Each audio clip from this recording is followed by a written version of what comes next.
जय माता दी। स्वागत है दोस्तों आपके चैनल विजयवर्त कथा उपाय में। आशा करता हूं कि आप सभी लोग अच्छे होंगे, खुश होंगे।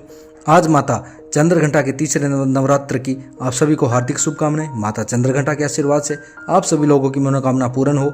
माता का आशीर्वाद आपके ऊपर हमेशा बना रहे। आज हम इस वीडियो में आपके लिए तीसरे नवरात्र यानी माता चंद्रघंटा के तीसरे दिन व्रत की पूरी विधि के बारे में बताएंगे। पहले नवरात्र से लेकर आखिरी नवरात्र तक क्या करना होगा पूरी विधि बताएंगे। तीसरे नवरात्र के दिन क्या नहीं करना है, क्या करना है, क्या पूजा विधि होगी, इसके बारे में पूरी जानकारी आपको देंगे।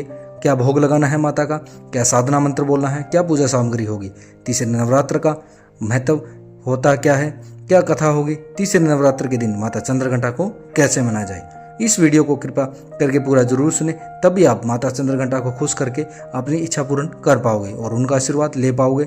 इस वीडियो को आप ध्यानपूर्वक सुने। तो चलिए शुरू करते हैं दोस्तों वीडियो को। माँ चंद्रघंटा की पुरानी कथा के बारे में जानते हैं। कथाओं के अनुसार माँ दुर्गा का पहला रूप माँ शैलपुत्री और दूसरा रूप माँ ब्रह्मचारिणी स्वरूप को भगवान शंकर को प्राप्त करने के लिए माना जाता है। जब माँ ब्रह्मचारिणी भगवान शंकर को पति रूप में प्राप्त कर लेती है तब वह आदिशक्ति के रूप में प्रकट होती है और चंद्रघंटा बन जाती है। माँ दुर्गा ने माँ चंद्रघंटा का अवतार तब लिया था जब संसार में दैत्यों का आतंक बढ़ने लगा।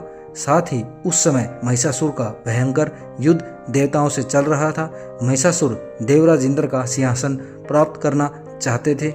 वह सौरलोक पर राज करने की इच्छा पूरी करने के लिए यह युद्ध कर रहा था। ऐसे हुई माँ चंद्रघंटा की उत्पत्ति।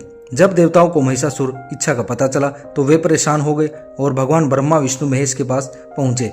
ब्रह्मा विष्णु महेश ने देवताओं की बात सुनकर क्रोध प्रकट किया और क्रोध आने पर उन तीनों के मुख से जो ऊर्जा निकली उस ऊर्जा से एक देवी अवतरित हुई। उस देवी को भगवान शंकर ने अपना त्रिशूल, भगवान विष्णु ने अपना चक्र, इंद्र ने अपना घंटा, सूर्य ने अपना तेज और तलवार और सिंह प्रदान किया। इसके बाद चंद्रघंटा ने महिषासुर का वध कर देवताओं की रक्षा की। माँ चंद्रघंटा का क्या है जरूरी भोग। नवरात्रि में माँ दुर्गा के 9 रूपों के अलग अलग तरह के भोग चढ़ाए जाते हैं। माता यानी माना जाता है कि माँ चंद्रघंटा को खीर बहुत ज़्यादा पसंद है, इसलिए माँ को केसर या साबूदाने की खीर का भोग लगाएं। पंचामृत का मिश्रण इन सभी 5 गुणों का प्रतीक है। पंचामृत में दूध, दही, घी, शहद और गंगा जल का मिश्रण होता है। यह माँ चंद्रघंटा को अत्यंत प्रिय है। यह मिश्रण 5 पवित्र पदार्थों से बना होता है। माँ चंद्रघंटा का क्या रूप है। अष्टभुजाओं वाली माँ चंद्रघंटा का स्वरूप स्वर्ण के समान चमकीला और उनका वाहन सिंह है। उनकी अष्टभुजाओं में कमल, धनुष, बाण, खड्ग, कमलगंड, तलवार, त्रिशूल और गदा आदि जैसे अस्त्र शस्त्र लगे हैं। उनके गले में सफेद मूलों यानी फूलों की माला और सिर पर मुकुट शोभायमान है। लाल रंग का क्या महत्व है। माँ चंद्रघंटा की पूजा में लाल रंग के वस्त्र पहनकर पूजा करना बहुत ही शुभ माना जाता है। लाल रंग शक्ति और वृद्धि का प्रतीक माना जाता है। इस रंग के वस्त्र धारण करने से आपके धन समृद्धि में वृद्धि होगी और आपके परिवार में संपन्नता आती रहेगी। माँ चंद्रघंटा की पूजा विधि क्या है। नवरात्रि के तीसरे दिन ब्रह्म मुहूर्त में सूर्योदय से पहले उठकर स्नान आदि कर ले और फिर पूजा के स्थान को गंगा जल छिड़क कर पवित्र कर ले। उसके बाद माँ दुर्गा की प्रतिमा को स्थापित करके माँ के चंद्रघंटा स्वरूप का स्मरण करे। घी के 5 दीपक जलाएं और फिर माँ को लाल रंग के गुलाब और गुड़हल के फूल अर्पित करें। फूल चढ़ाने के बाद रोली, अक्षत और अन्य पूजन सामग्री चढ़ाएं और माँ का पूजा मंत्र पढ़े।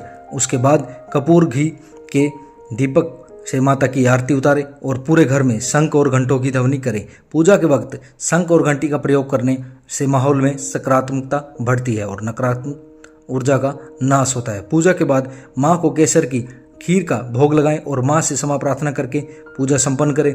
पूजा के बाद यदि आप चंद्रघंटा माता की कथा, दुर्गा चालीसा का पाठ करें या फिर दुर्गा सप्तशती का पाठ करें तो आपको संपूर्ण फल की प्राप्ति होती है। आइए जानते हैं माता चंद्रघंटा का क्या है मंत्र, क्या है लाभ। मंत्र ये है, ओम देवी चंद्रघंटाय नमः। चंद्रघंटा मंत्र का जाप करने के क्या लाभ होते हैं आइए जानते हैं। ऐसा माना जाता है कि देवी चंद्रघंटा देवी पार्वती का विवाहित रूप है, इसलिए भक्ति के साथ ही उनकी पूजा करके भक्तों के जीवन में भाग्य और समृद्धि आती है। नवरात्रि के तीसरी रात को दौरान मंत्रों का जाप करना बहुत ही शुभ माना जाता है। ऐसा इसलिए क्योंकि जब हमारे शरीर का ध्यान उस नाभि पर जाता है जहाँ मणिपुर चक्र स्थित है। यह हमारे शरीर को आध्यात्मिक रूप से देवी और उनके आशीर्वाद प्राप्त करने में मदद करती है। यह माना जाता है कि मंत्र उच्चारण से जो ध्वनि निकलती है वह किसी भी बुरी आत्मा, बुरे इरादों और नकारात्मकता ऊर्जा को जातक से दूर रखती है। देवी चंद्रघंटा अपने भक्तों के हित के लिए हमेशा युद्ध पर जाने के लिए तैयार रहती है। इस मंत्र का जाप करने पर भक्तों पर हर समय देवी माता का आशीर्वाद बना रहेगा। ऐसा माना जाता है कि देवी चंद्रघंटा देवी पार्वती का विवाहित रूप है, इसलिए भक्ति भाव के साथ देवी चंद्रघंटा की पूजा करने से भक्तों के जीवन में समृद्धि, धन आता है। नवरात्रि की तीसरी रात के दौरान मंत्रों का जाप करने से बहुत शुभ फलदायक इसलिए होता है क्योंकि जब हमारे शरीर का ध्यान उस पर निर्धारित होता है जहां मणिपुर चक्र होता है। जो लोग चंद्रघंटा मंत्र का जाप करते हैं उनमें दूरदर्शिता और नेतृत्व के गुण विकसित होते हैं। अगर हमारी स्टोरी से जुड़े आपके कुछ सवाल हैं तो आप हमें वीडियो के नीचे दिए गए कमेंट बॉक्स में जरूर बताएं। हम आप तक सही जानकारी पहुंचाने का प्रयास करते रहेंगे। अगर आपको ये स्टोरी अच्छी लगी है तो इसे शेयर जरूर करें, इस चैनल को सब्सक्राइब करें। ऐसी ही अन्य स्टोरी पढ़ने के लिए जुड़े रहे विजय व्रत कथा उपाय से। दोस्तों, अगर आप तीसरे नवरात्र को अच्छे ढंग से करेंगे, व्रत को पूरी श्रद्धा से करेंगे तो माता आपका कल्याण करेगी। तीसरे नवरात्र की देवी माता चंद्रघंटा के आशीर्वाद से आपकी हर मनोकामना पूर्ण होगी। तो मिलते हैं नेक्स्ट वीडियो में दोस्तों। धन्यवाद।